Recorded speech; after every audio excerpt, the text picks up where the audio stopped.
David mentioned the prayer, and certainly appreciate those who are visiting with us, and hope that the conduct of our services will please God first, and then certainly be edifying to us. In our readings, private readings, we're still in Jeremiah, and we're in chapters 30 through 41. Wanted to just hit some highlights. Jeremiah was preaching and prophesying during the time preceding what? Anybody? That's right, the fall of Jerusalem. Where was he, by the way? In Jerusalem. That's right. Well, remember that Ezekiel was over by the river Kibar, and then Daniel was actually in Babylon, and then Jeremiah was over in Jerusalem. So God had all the bases covered insofar as continuing to reveal His Word. But in these passages that we called attention to, 30 through 41, make sure I keep that in mind. In 30 through 33, God's good word toward Jerusalem that eventually, though they're going to be chastised, they're going to do what? They're going to go back. And that's really the whole point, seemed like, of 30 through 33. 31, there are a number of deliverances that are mentioned, but the point is, not only would they be delivered from their captivity in Babylon, but there'd be a secondary deliverance from the real problem of what? Sin. And that's really mentioned in 31. There are a couple of passages in 31 that have a lot of New Testament ramifications. Verse 15 is used in Matthew 2. A voice is heard in Ramah, lamentation, bitter weeping, Rachel weeping for her children. She refuses to be comforted because they are not. That refers, who uses that, or I shouldn't say who uses it, but it refers to what in Matthew 2? Herod's killing of the children. Exactly. Herod's killing of the baby boys in Bethlehem. And they would not, the women, the mothers, Rachel was weeping. Rachel would stand for the mothers in Judah. She was weeping for her children, and she would not be comforted because they are not. In other words, they're going to be taken into captivity. And so that's going to be the end of that, and very similar to what we have in Matthew 2 with the little baby boys. It's quoted, parts of it are quoted through Hebrews. There will come a time when God will make a new what? A new covenant with the house of Israel and with the house of Judah. That just means it's going to be for everybody. And the difference between the covenant, the new covenant, and the old, well, there's several. The old was to national Israel. The new is to international, is for everybody. It was primarily a civil law with religious and spiritual applications built in. But the new is simply spiritual, and it goes for everybody. But there's another big difference that he mentions here. Your sins and your iniquities, what? Will I remember no more. That's down in verse 34. And your sins and your iniquities will I remember. What was significant about the term remember? In what day, Brother Gene? There was a remembrance Yes. of the sins of Israel. Yes. Every year. The Day of Atonement. Exactly. The Day of Atonement, there would be a remembrance of sins. And so that very idea, to take away sins. So everything, people sometimes ask, especially young people, well, how could people in the Old Testament be saved? They'd be saved on the same basis we are saved, and that's on the blood of Jesus.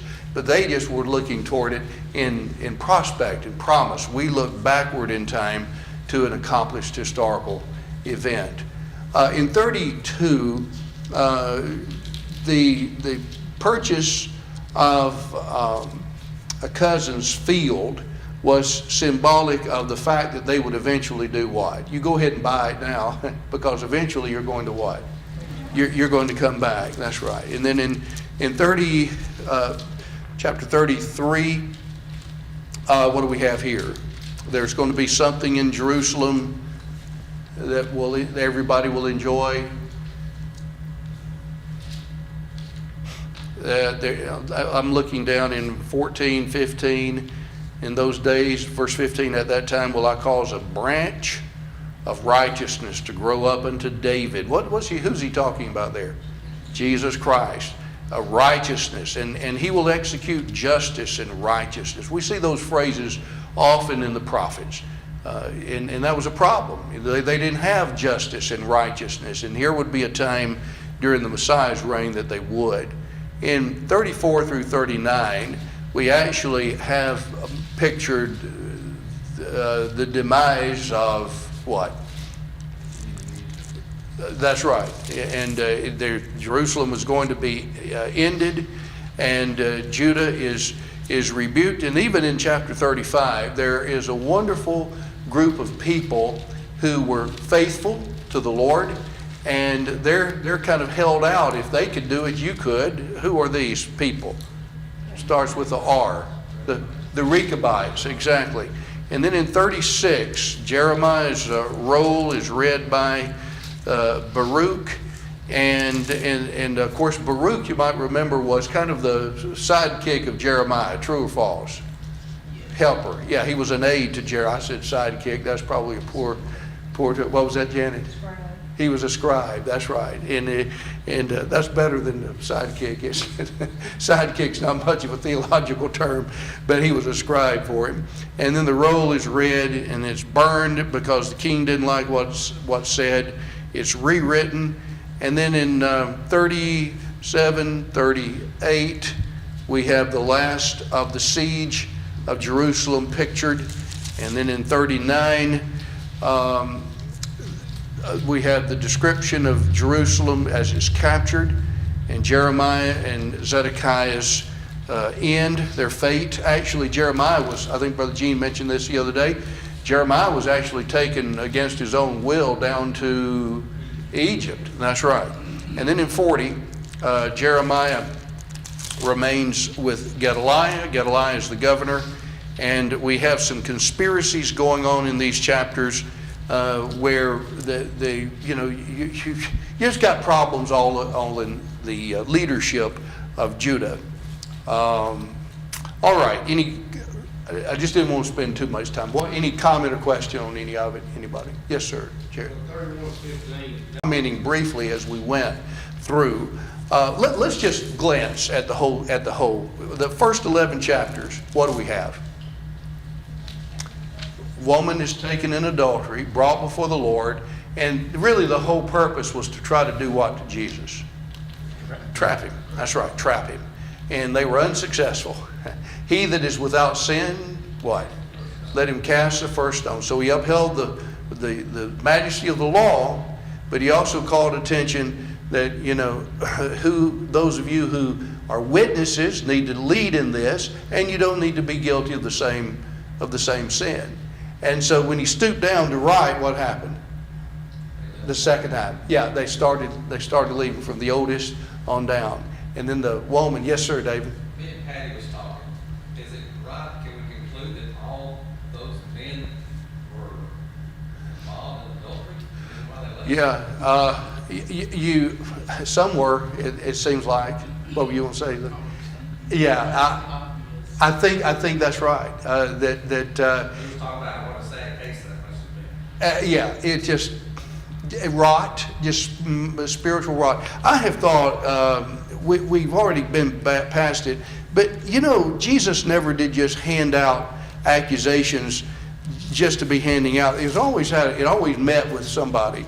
And I have thought, if you turn over to Mark 7 and Matthew 15 are both of their parallel passages where the Pharisees had challenged Jesus because his disciples, you remember, did not wash their hands ceremonially before they ate bread.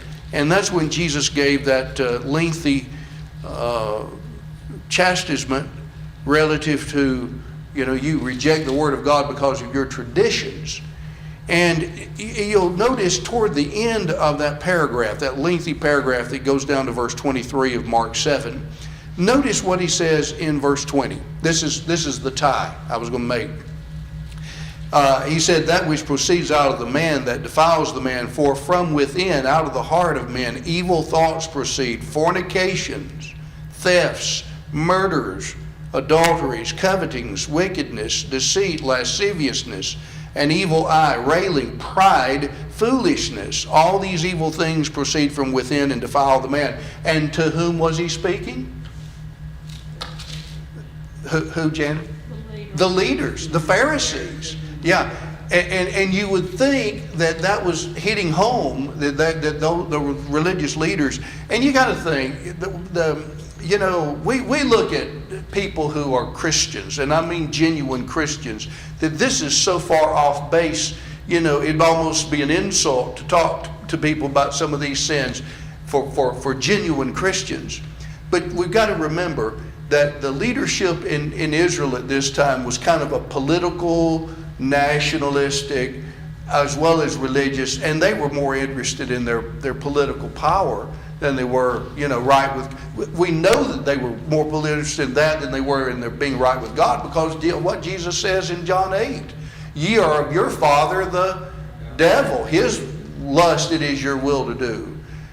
He was a liar, murderer from the beginning. And so Jesus points right at these religious leaders, and I think it's kind of a long answer for a short question, but I think you're right. I think that likely they were all guilty of to one degree or another of this. Okay, any others? All right, 1 through 11, we have the woman taken in adultery. Then in 12, Jesus says, I'm the what? I'm the light of the world. And so then he describes why he can be the light of the world. And he talks about, these, the Father sent me, I'm from the Father, and except you believe that I am He, what? You'll die in your sins, down in verse 24. And then he continues on in 31 through 59, whereas he's been discussing this with these Pharisees, he includes people who actually had become what in him? Believers. But they're mixed in with a lot of others who are, extremely dyed in the wool against the Lord.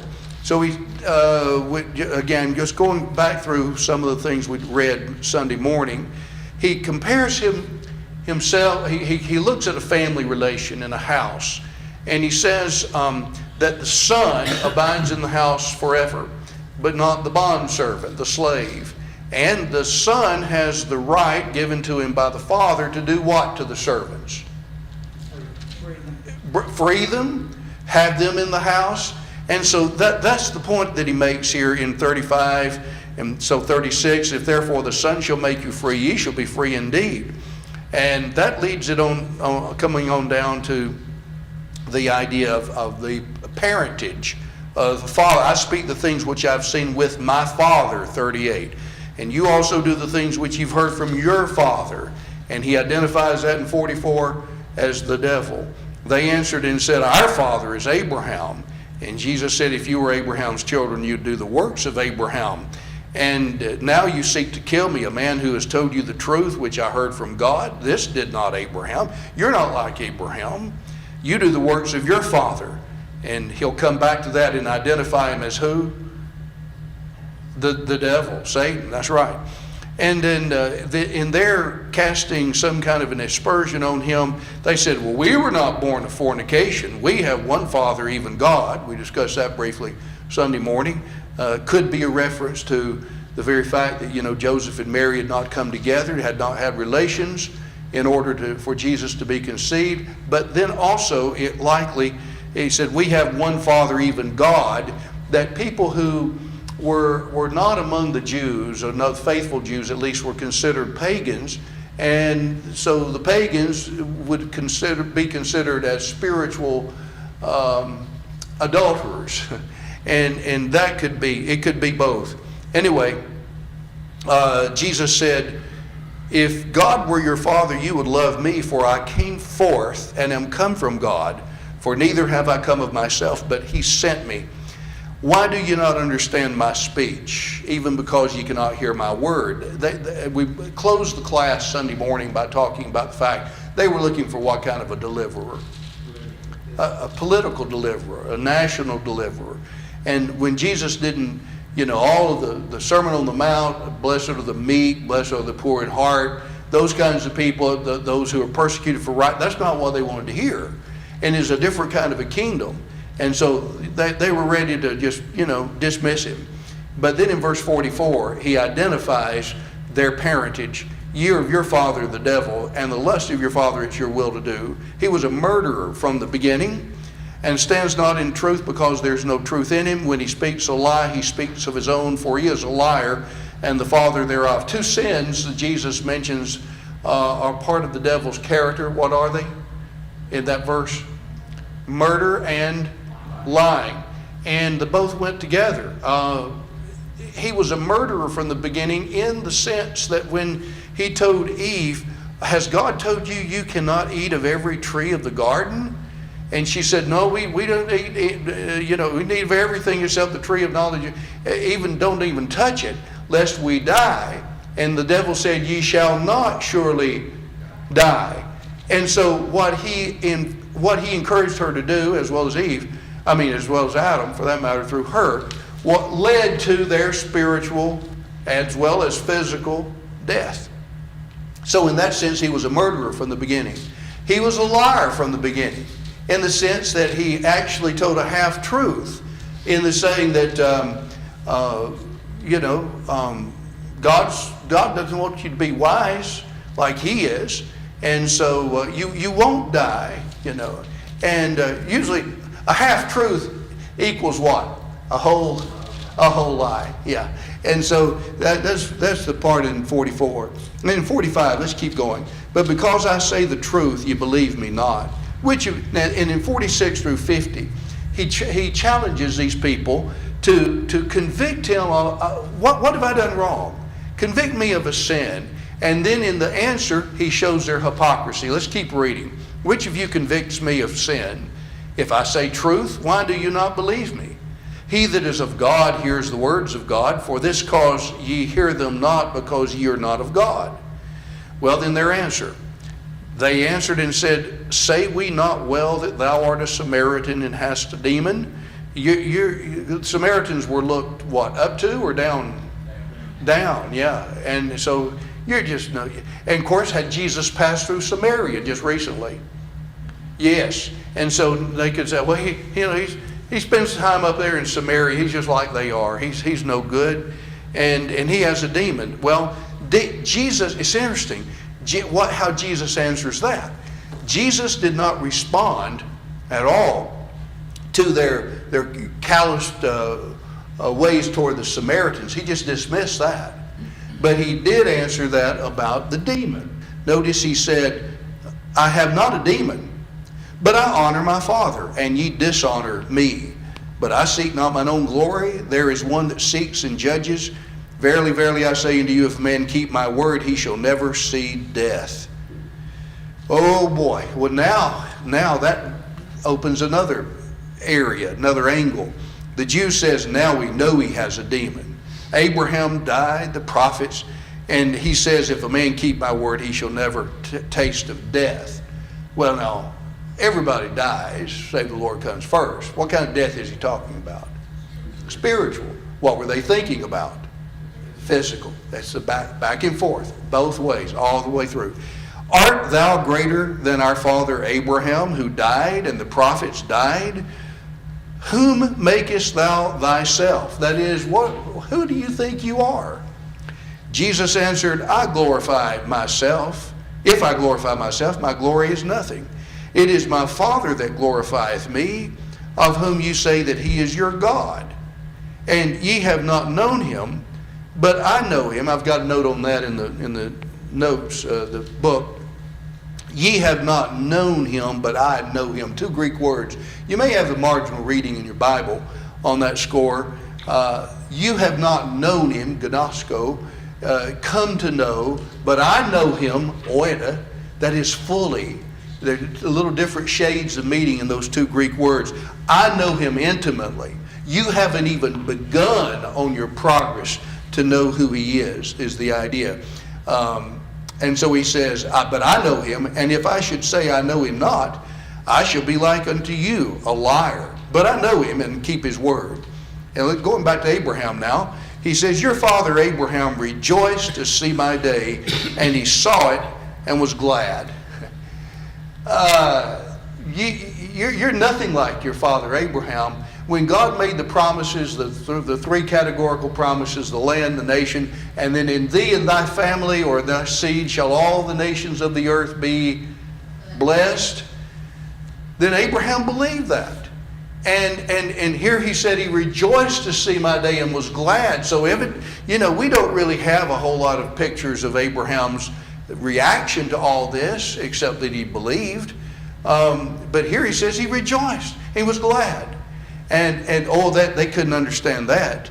The Jews therefore said, you're not yet 50 years old, and how have you seen Abraham? And this is a great statement the Lord makes. Verily I say unto you, before Abraham was born, what? I am. I am.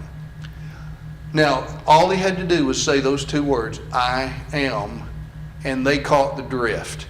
He was going all the way back to Exodus 3 and Exodus 6, actually. Exodus 3, when Moses was told by God to go to Pharaoh, tell him to let my people go. And Moses, you remember, remonstrated, had all kinds of argument. I don't need to go. And then he said, whom shall I say sent me? Exodus 3:14 and 15. And God said, you say, I am that I am. I am that I am. And Jesus hearkens back to that in Exodus 3, which was the memorial name of God, I am that I am, the ever-existing one. It comes from the Hebrew verb to be. I am, I always have been. I always am. And so he identifies himself with, and they understood that because look at their reaction. What'd they do in 59? Yeah, they understood what he was doing. And they would have thought he was blasphemous because he's identifying himself with Jehovah God. They took up stones therefore to cast at him, but Jesus hid himself and went out of the temple. All right, let's answer. We've got probably some of our questions will lead us to maybe any more discussion. We didn't answer any of that, did we? On the bottom of page 9? Number 2. Okay, well, we did answer the bottom. Yeah, number 2. Thank you. All right. That's right. We talked about the woman taking adultery. All right. Now, mentioned in the note under number 2, there are 2 parts in this one speech in verses 12 through 20 that was delivered in the temple. The first is primarily addressed to Pharisees. The second is to disciples, though there seems to be little difference between their response and the Pharisees' response when considering his statements. Likely, their faith was shallow and Jesus was trying to strengthen it, but he met stiff resistance. He said, whoever follows him should not walk in darkness, but have the what? The light of life. The light of life. Are those terms right there, and I didn't put any of this in the notes, are those common denominators in John? Light, life. Just think of chapter 1. In the beginning was the Word was with God, the Word was God, the same was in the beginning with God, no man has seen God at any time. All things were made by him, and without him was not anything made. In him was life, and the life was the light of men. What was that, sweetie? And so you've got all of those, even in the prologue of John, the first 18 verses, you have all of those ideas mixed and mingled, and you see it again. I'm the light of the world, light, life. B, the Pharisees tried to undermine his influence. This time it was by saying that he only had what? His own witness. Right. Now, I made the point Sunday morning, if you notice that, he makes this declaration in verse 12, I'm the light of the world. The Pharisees said, well, you're just bearing witness of yourself. Your witness is not true. And then Jesus points out about 3 different witnesses. Well, one is who? Lee, we were talking about that earlier today. The one is himself. Now, in most legal cases do you count as a witness for yourself? Not usually. In fact, in chapter 5, he made that point. But from the point of view, and I think this is probably where he's coming from the point of view of deity, the only one who could witness things about deity would be deity. And so Jesus is a witness for himself in the sense there's no other one who could make declarations concerning the nature of God except God himself. And so he says, yes, I really am a true witness. This is down in verse 14. Even if I bear witness of myself, my witness is true, for I know whence I came and whither I go. In other words, I have been here from the beginning, from eternity. I know of whom I speak, and I know where I'm going. But you don't. You know not whence I came or where I'm going. You have no clue. So I'm witness number one. A second, you judge after the flesh, I judge no man. But he mentions, where did I go? Where did I come? What was that? Verse 18, yeah, thanks, Lee. I am he who bears witness of myself. And then who's the second? The Father. And how did the Father borne witness to Jesus? Through the miracles, right.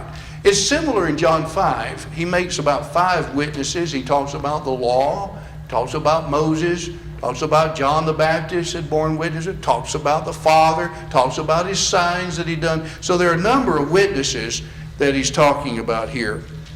Okay, C. Jesus answered by saying that even if they were right in saying that he bore witness of himself, his testimony was still accurate because, we just answered it, he knew from where he had come and where he would go. Exactly. Essentially, Jesus said he was eternal and he was deity. Therefore, they could not adequately judge him. Being men, they could only judge according to the flesh. That's right. Next page. On the other hand, since they earlier referred to witnesses, Jesus said he had 2 of them, which according to their own law would establish truth. Who were they?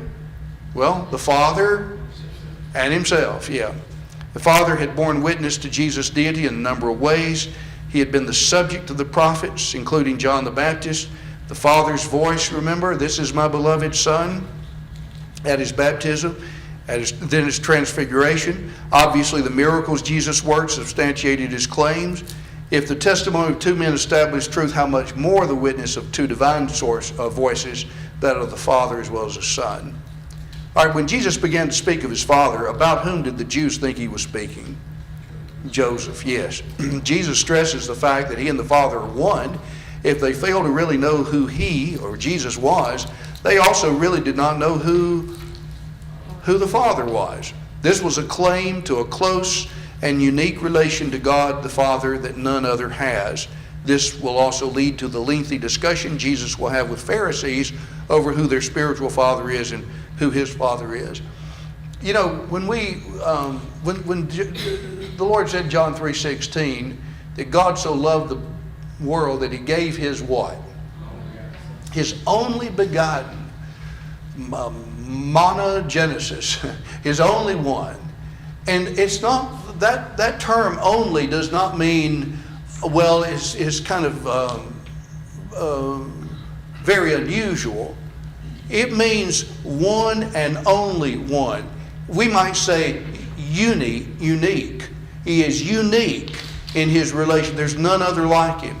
And so the only begotten of the Father, that significance of that, there's no other person like he is who knows the Father intimately. Let's see. The note under G, outside reading, informs us that during these feasts, the court of the women was brilliantly lighted as a symbol that God would kindle for them the great light in the days of the Messiah. The rabbi spoke of the original light in which God had wrapped himself as a garment. According to them, it was from this light the sun, moon, and stars had been kindled.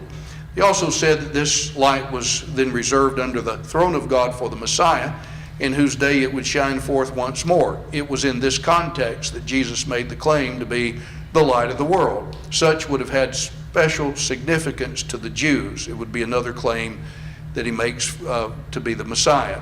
It also indicates that what may appear to be off-the-wall statements by Jesus were actually made because of some circumstances at that particular moment. Waldron's make a point on that.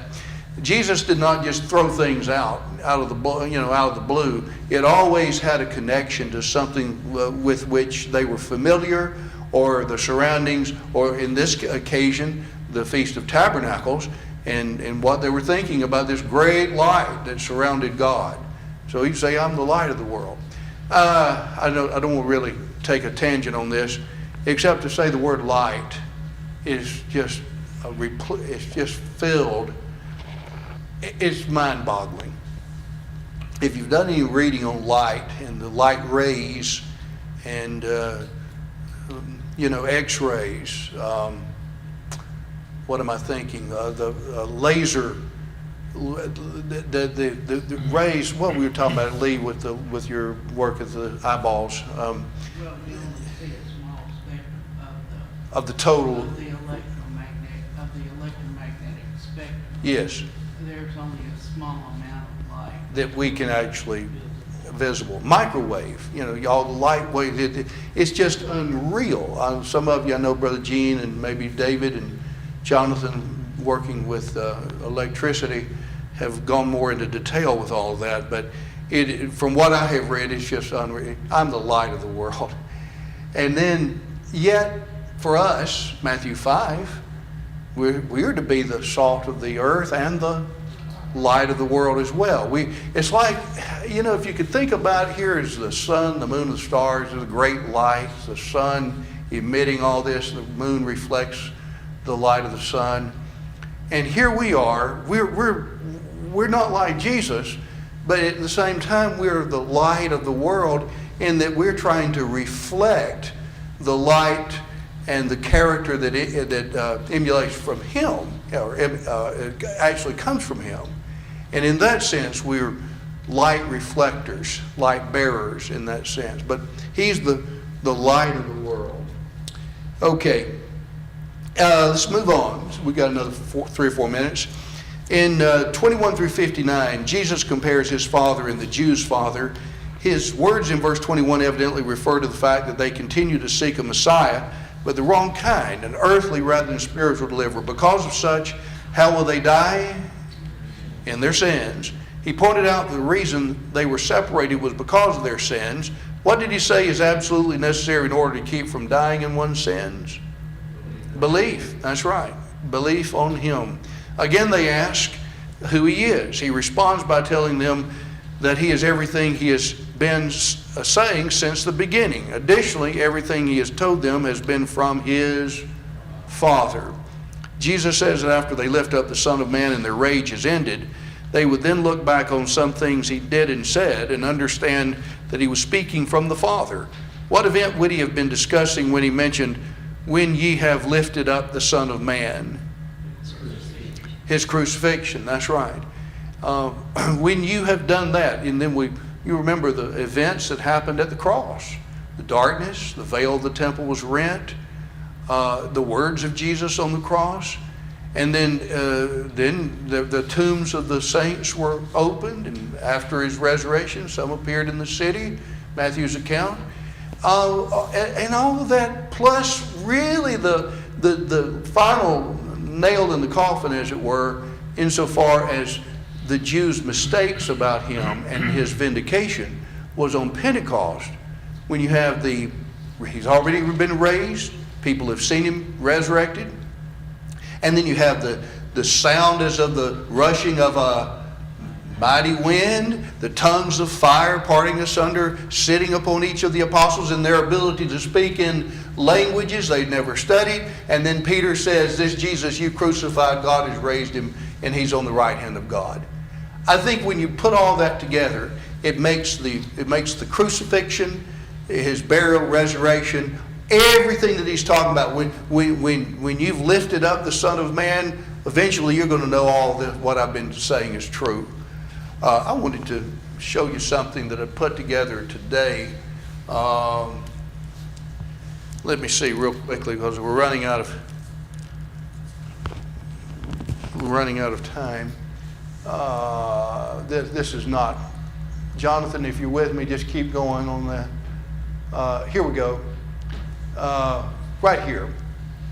The entrapment questions we've talked about the adulteress and the light of the world, and then his comparison of his father to the Jews. Throughout John, this is what I had added. Jesus claims to be deity. We see that from the very get-go of John. And we see the significance of phrases such as sent from the Father, or have come from in chapter. Let's read these briefly. I know we've got about 2 minutes. Let's look at, David, if you would, 16, 18, 26, 29, 42. Just read them without, and I won't say anything to slow us down. 16. 16. And yet if I do judge, my judgment is true, for I am not alone, but I am with the Father who sent me. Yes, and 18. I am one who bears witness of myself, and the Father who sent me bears witness of me. Good. 26. I have many things to say and to judge concerning you, but he who sent me is true, and I speak to the world those things which I have heard from him. And 29. And he who sent me is with me. The Father has not left me alone, for I always do those things that please him. Yes, the idea that I was with him and he sent me. All those passages. It's just John is replete with that idea. And then these we read 26. Patty, read 23, please. And he said to them, you are from beneath, I am from above. You are of this world, I am not of this world. Yeah, I'm from. You are from beneath. I'm from above. Then 38, please. I speak what I have seen with my Father, and you do what you have seen with your father. Yeah, he's claiming that he's been with God the Father in heaven. I've seen him. All right, 40, and then 42. But now you seek to kill me, a man who has told you the truth, which I heard from God. Abraham did not do this. Yeah, I heard from God. And then 42. Jesus said to them, if God were your Father, you would love me, for I proceeded forth and came from God, nor have I come of myself, but he sent me. Yes. Okay, that's sufficient. If you wanted to make a word or a phrase search with blueletterbible.org or some such word study that's even quicker than an older concordance, you find sent or sent from or from God or from the Father is just practically every chapter of John. And it's several times. And he makes these claims. And of course, what substantiated the claims he made? His miracles, his works, his words and his works. Okay, well, we about used our time. We just don't have any more time. Any comments or questions anybody want to make? I've often thought John 6 has some meaty areas in it. John 7 does. John 8. There's some in 9 with the healing of the blind man. 10, I'm the good shepherd. All of these are just really, really rich because there's simple language, but the dual ideas. The Jews are thinking he's talking about, his earthly father and where he's going physically, and he's talking in these spiritual realms.